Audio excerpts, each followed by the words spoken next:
Assalomu alaykum. Bugungi videorolikda Turkiya oshxonasiga mansub pide tayyorlab ko'rsataman. Pidening bahasi bizlarga 120 ming so'mga tushdi. 5 odam bemalol do'yib yesa bo'ladi. Birinchi qiladigan ishimiz pidening xamirini tayyorlab olamiz. Yumshoqroq xamir bo'lishi kerak. Issiqroq ustida tuz, shakar, ozgina dro'sha, semizlik yog' solib, yaxshilab xamir qilib olamiz. Xamirimiz 5-6 minut qovrilgandan keyin ozgina semizlik yog' qo'yib, yana mishlimizdan 45 minut 1 soat issiqroq joyda ajratish uchun olib qo'yamiz. Keyingi qiladigan ishimiz pidening ustiga surtiladigan ijonni tayyorlab olamiz. Ijonni retseptini opsiyada to'liq yozib qoldiraman. Misolobkadan chiqqan ijjani pomidorni maydalab, qo'shib yaxshilab aralashtiramiz. Aradan 1 soat o'tib xamirimiz tayyor bo'ldi. Xamirni 4 savatib olamiz. Xamirni 10 minut dam berib, yoyib bosishimiz.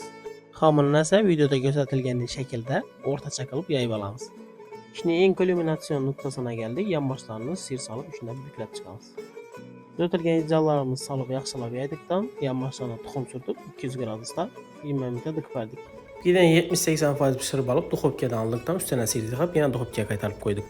Shu bilan sochli pidelar ham tayyor bo'ldi. Sizlarga tayyorlab ko'rishni maslahat beraman. Ko'patgan vaqtlaringizga rozi bo'linglar. Yoqqan bo'lsa bir like bilan yamin bosib ketsangizlar xursand bo'lamiz.